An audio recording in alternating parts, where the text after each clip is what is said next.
When I was 25, I had an aneurysm. I busted a blood vessel in my brain. And at that point in time in the hospital, I realized like how I had been treating my body was a huge mistake. Hello and welcome to another episode of Cosmic Chats. We have the delightful Ben Cain. He is a performer, a graduate of the prestigious Carnegie Mellon School of Drama, and that's how I know him from. We are having a reunited. You have to be away to be reunited, but he's going to talk about some really profound experiences where he had a mistake of what he thought was happening, which led to, at 25 years old, having an aneurysm, which started him thinking completely differently about his life. So how would you describe the taste of a banana to someone who's never eaten one? How would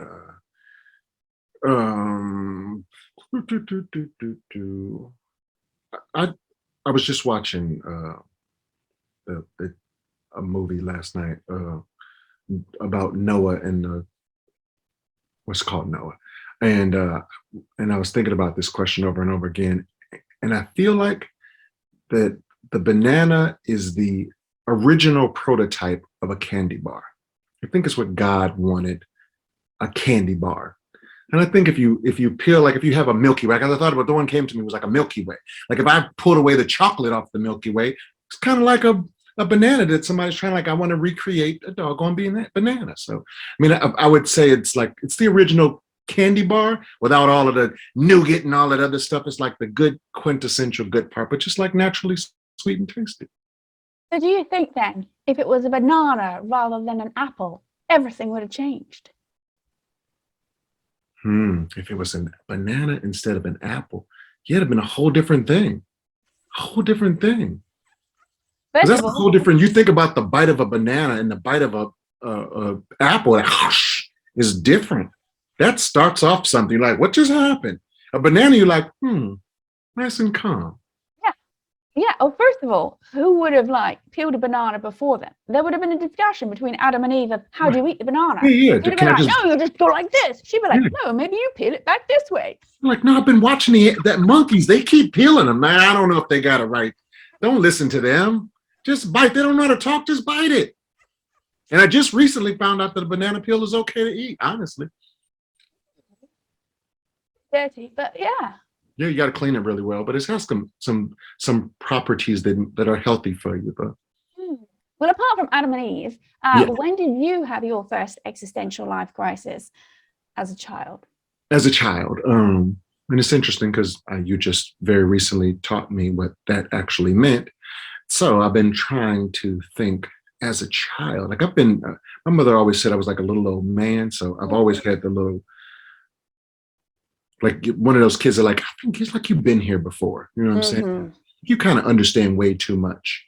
But there's been times I'm sure that I'm looking at the world like, I mean, my parents, like a couple of things, like at some point in time, like as a teenager, when I was just starting to learn how to drive, well, they were teaching me, but I wasn't really supposed to be driving, but they gave me the key to get in the car to do something. And I thought it would be nice to drive around to the front of the church to let them in the car. And when I went in the church to say, hey, Mom, I'm in the front, you brought the cars in the front. And then I realized, I got to put the car back where I got it from, because this is not going to end well, because I'm not supposed to do what I just did. You know what I'm saying? So all of a sudden, like it was like, wait a minute. You're going too fast. You need to slow your roll. Whatever you think you know, like there's still rules and regulations that you need to be mindful of. And I think like that experience is the one that came to my mind first and foremost. But like I think throughout my childhood, my parents reminding me, hey, listen, you think you understand everything, but you really don't, happen quite frequently. So one can navigate within the construct of being in the human world effectively and safely Right. So Right. did you then find you were more teachable after that? Um, Teachable.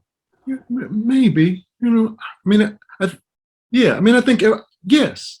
I mean, I'm pretty sure that for myself, every example of me being like, "Uh-oh," made me go, "Hold on." Let me walk through this. Let me pay attention to what's going on here, because because I've always been the kid that I didn't want to get in trouble. My parents, old school, will give you a nice little behind whipping. And so that understanding that wrong would get you this. I always had love. I always had, but this, if you messed up, you could get that. So I never wanted that.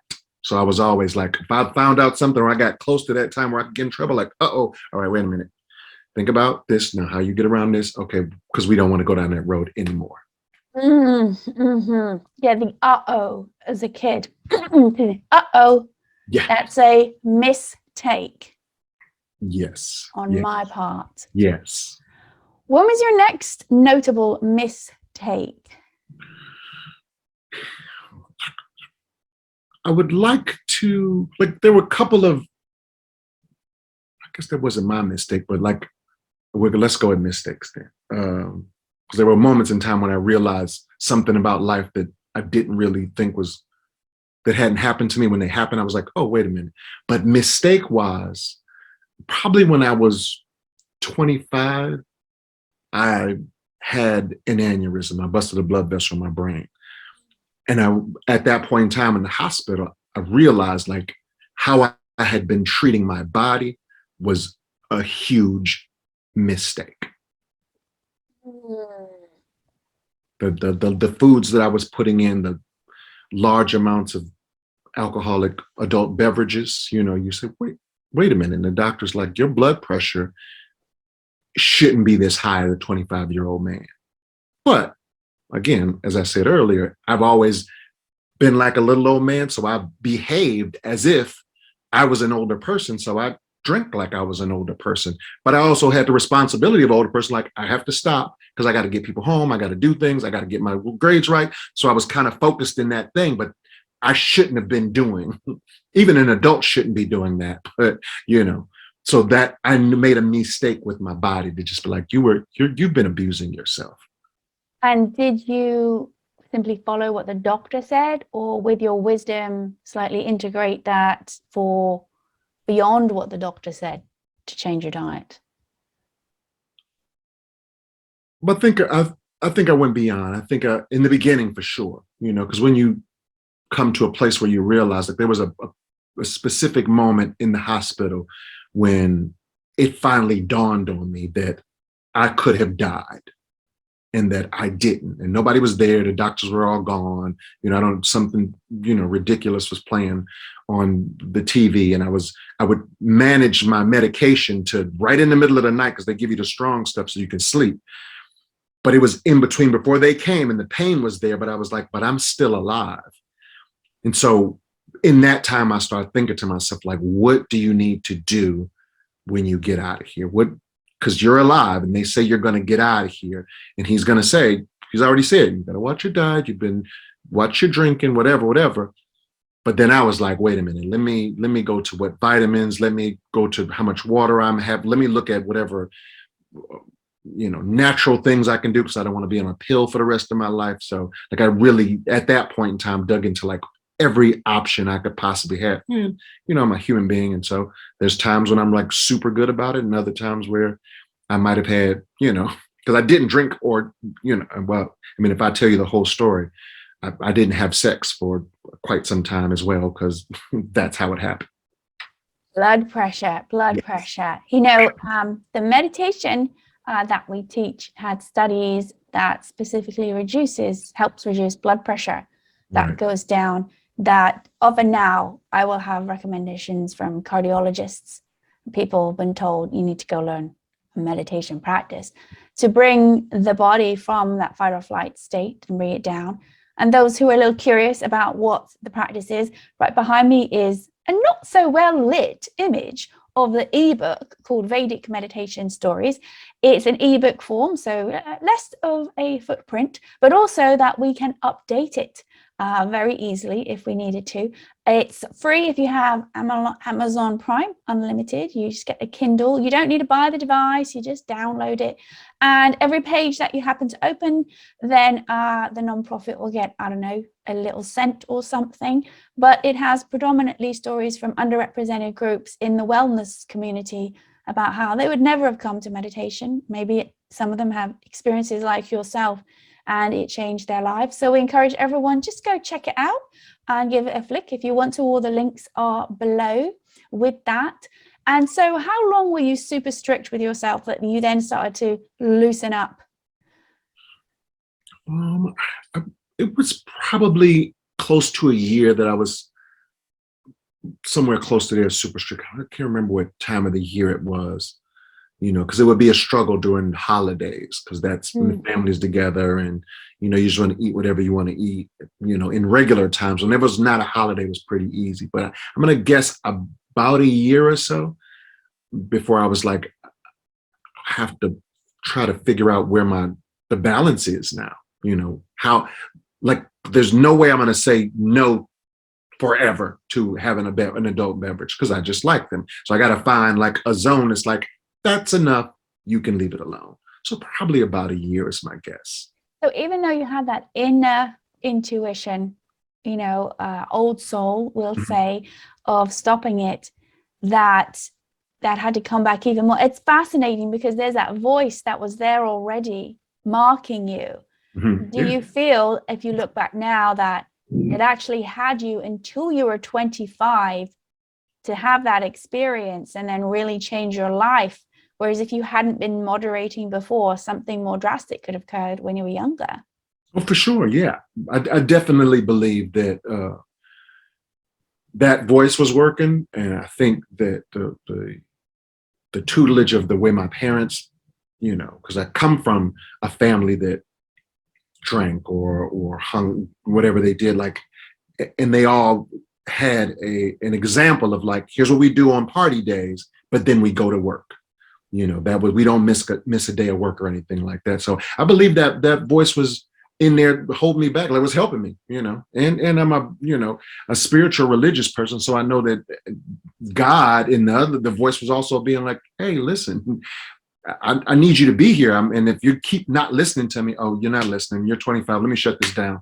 And let me bring you to a little meeting with just you and I, so we can get this clear. And then we'll send you back out there. And those of you who are curious, in our Impact Stories view list is a lovely little story from one of our other guests, Holly, who is African-American and a Christian, and she talks a little bit how meditation practice is not against her belief at all, for those of you who are curious. And there's some other videos as well for those people who thought you can't really do it. But I'd like to know, what after that at 25, did you then have another shift where you realized you had done a mistake and you shifted how you behaved in the world? Yeah, I think my next probably mistake sort of thing was the understand of how I treated women, probably. What I'm sorry, the cat is talking to me now. What actually love was. Well, I think the cat is telling you. He's like, you better talk about love. What about me? Speaking of, is it a male or a female cat? It's a male cat. Oh, okay. I think at some point in time, I just realized like what lies were. And when you see somebody cry when you tell a lie, when you're trying to be some guy in the world that's going from woman to woman, just having a, good time. So you think, but the destruction that's happening around you to people's lives. And like, now you're the guy who broke my heart, and that's going to be a lasting effect in their life, forever. And that's what you did to them, So I think somewhere in my 30s, I had been with a girl off and on for 10 years or so. And it was like, I realized how I just not saw you for what you were supposed to, who you really were. Like whatever I was living my life in, I was not really actually paying attention to you properly.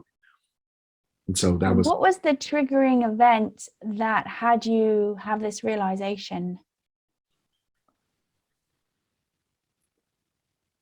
The conversations that I would have when I knew that if I felt love for somebody, like if I feel love for you, I have love for you. I got your back forever. This is what it is. But that love that I was thinking in my head, they were asking for something more. And in my conversations, I couldn't understand why I was giving this thing, but it wasn't enough. Because they were saying, because you're only going from your place. You're not looking at me.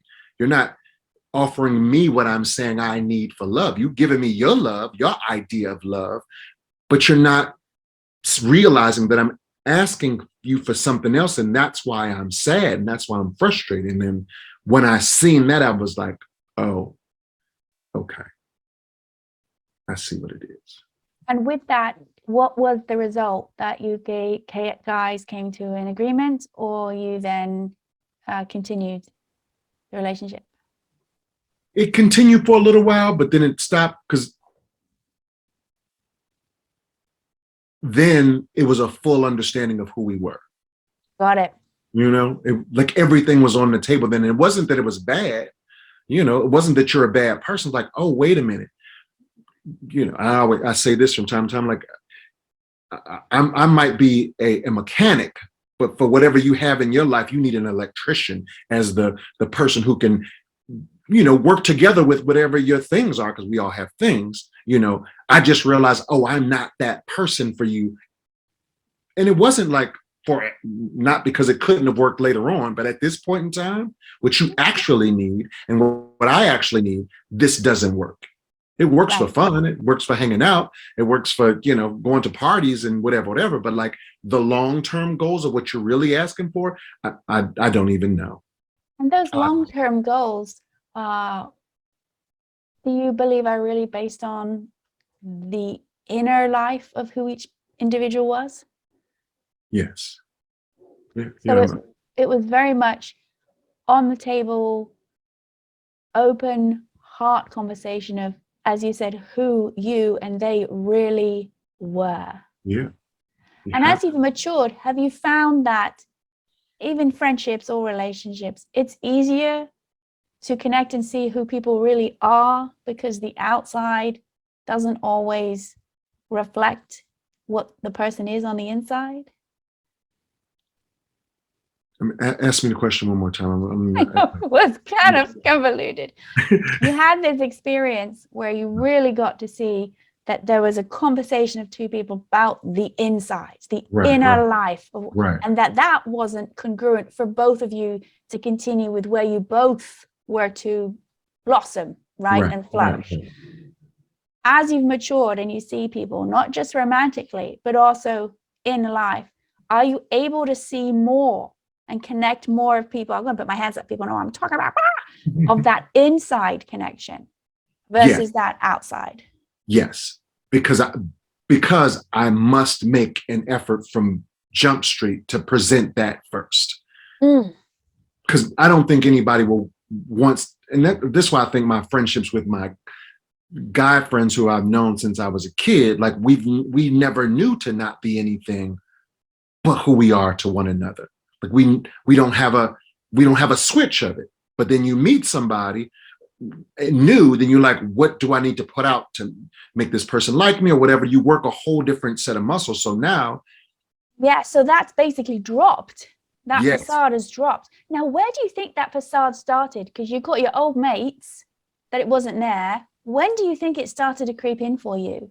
I mean, I think people do it a lot because I think you watch parents do it. I think you watch adults do it. I think you kind of do it at school, because the same kid that I was with my brother and sister, when I would go to school, like I wasn't just that person as soon as I walked into the door, because I think you just scared to like be who you really are, because you don't want to be judged. You don't want to think maybe I might turn people off with who I am. We just judge ourselves. That's because of the fear of rejection. Exactly. reject who I really am, that's way worse than if I put something up of who I think you want me to be, Right. and you reject that. That's not personal. So now I try to give, I don't stop myself from being who I am. I'm very much, and I think it's probably, part of your job, what I do for a living is that, I want to listen first. People meet me and I don't talk a lot probably in the beginning. I'm listening. People are like, are you always that quiet? No, because I need to just pay attention. I have to listen first. I can't just run in and start talking because that's just not who I am. So I'm going to start me as me, and this is what it is. And eventually when I feel, oh, you're somebody that we can exchange, then I'm going to go down this road with you. Or I've realized, not that I'm going to be fake with you, but like you only need this much of me. It's not necessary. But that's just who I am. And I'm saying that I don't have to apologize for that. I'm just who I am. And then this is where the phrases of that person is the real deal really comes from. That person is okay with simply being their inner true self rather than the fake stuff. Yeah. Well, I've learned something, because I wondered why people always say, this is Paula, she's the real deal. I was like, I don't understand what you mean. Is that that's another immigrant issue I probably still have? I'm like, what? Yeah, because you've always been just, this is what it is. This is who I am. Quite astutely commented that people observe it from parents and family. How, I would imagine you are an uncle? Yes. How do you find your relatedness with the next generation coming in is different because you've dropped that? Yeah. Well, the uncle responsibility, luckily, is a little bit less stress than the parent thing. So I get to offer, I get to watch them, the parents, be like, oh, I see what you're doing, plus or minus, good or bad. And I know that you're in a relationship with somebody. So you guys got your own thing, mom and dad. And so the kids are watching this other thing. And I get to see all of this from a completely different perspective. So then I can talk to the kids like, hey, let me give you not the inside track, but let me talk to you in a way that says, I see what you're going through. I understand some things that you don't really know. So just listen to me. I'm not going to tell you, but I'm going to keep your mind sort of like thinking about what Uncle Ben is saying. So you mean, yeah, try that. Did you have growing up an auntie or uncle or grandparent that was that voice for you? Yeah, I had big cousins who were like that very much. So, and my dad, he wasn't a big talker. He was mostly just in action. Like right. He never, he didn't spend a lot of time talking to us until we were adults, because he just was like, I don't really have a whole bunch to say to kids. I got work to do. I got things to do. That was just right. That was his conditioning of the provision, right? Exactly. Very material based relative world, and it is important to have a stable shelter and food on the table, right? Because that is the joy that you're talking about of being an aunt or an uncle, that position, whether it's the best friend's friend or actually blood relative who can have that chat and say, hey, I see other things that are going on, but I get what you're doing. Here's how to best navigate. And I get to be a kid with them. I get to get down in the dirt and, play it away to show them, hey, we can still have fun. Uncle Ben we can have fun. So that even makes me, and I think that's what happens to a lot of people, until you can go into somebody else's place and kind of be comfortable with where they sit, then they'll have a better way to talk to you, because they're like, oh, you can come to my house. You can be at my level. So I don't have any fear to talk to someone who will try to come to my place and try to have this conversation. And that element of fun, right? That creativity, that lightness, right? That childlike, not childish, very different. That childlike perspective is actually the key to collaboration, solution, or the forward-thinking businesses. They're getting back to that curiosity, right? And when there is stress in an environment, that's out the window. right? Everybody's trying to just save themselves. Themselves. But then, you know what? I say that and I want to take it back because and this is just me, you probably know better. I know this much about meditation and you know way much more. But like when people start to stress, I feel like it's because my mother stresses a lot. Like, I don't think you're protecting yourself. I think you're sabotaging yourself. Like you think you're protecting yourself, but you're really dumping more ash on eyeballs that can't see what's really going on. That's a beautiful analogy. And that's actually another mistake, right? So what happens is fight or flight kicks in, right? And part of fight or flight is tunnel vision. So rather than the better good of the collective, it becomes my immediate need. How does this child do their homework tonight? Because it's not about whether they do their homework tonight. It's about will they then get to sleep? Will they eat properly? Will they then be off school? Do I then have to take a day off work? Am I likely to lose the job? Am I then going to not have money? Will we then not be able to eat? Will we be on the streets? Blah, blah. I'm going to die, right? That's fast, but that's what's going on.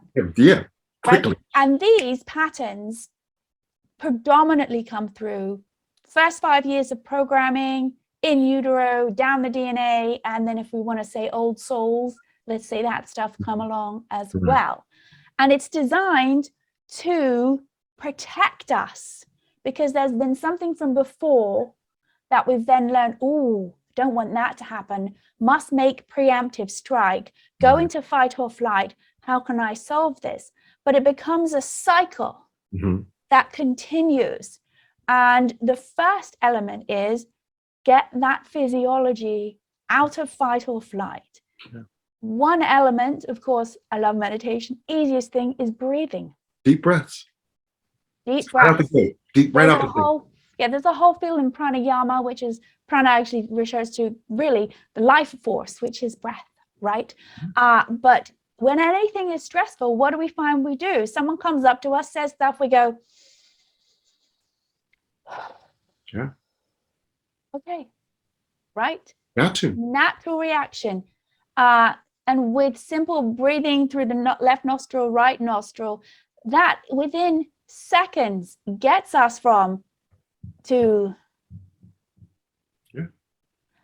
And and because then solutions are not as easy to be found. And that lightness of a child, they're breathing when they're excited, deep breaths, the whole body. I mean, they jump up and down, right? They haven't started taking breath for granted yet. There we go. They love every single one of them. They're like, oh my God, what can I do today? When you get older, you forget that thing is the reason why you're still here. That in and out that's why you're still here. Don't forget about it. Yeah. No, I agree with you. Oh yes, that's why we're still here. I think we should take a breath right now. Because that allows what we just talked about to go in at a deeper level. That's life force right there. That's it. That's the main ingredient. You can't make a cake without this. You can't build anything. You know what I'm saying? This is the main ingredient. This is the main ingredient. And I think with that is enough to end this chat. So if you've enjoyed it, put a note down in the comments. Please share with your mates and subscribe if you can. It really helps the nonprofit.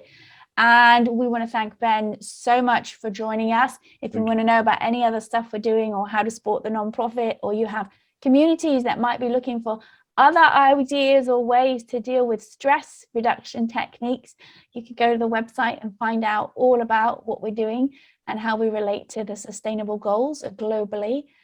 Thanks again for joining us on this breathable cosmic chat.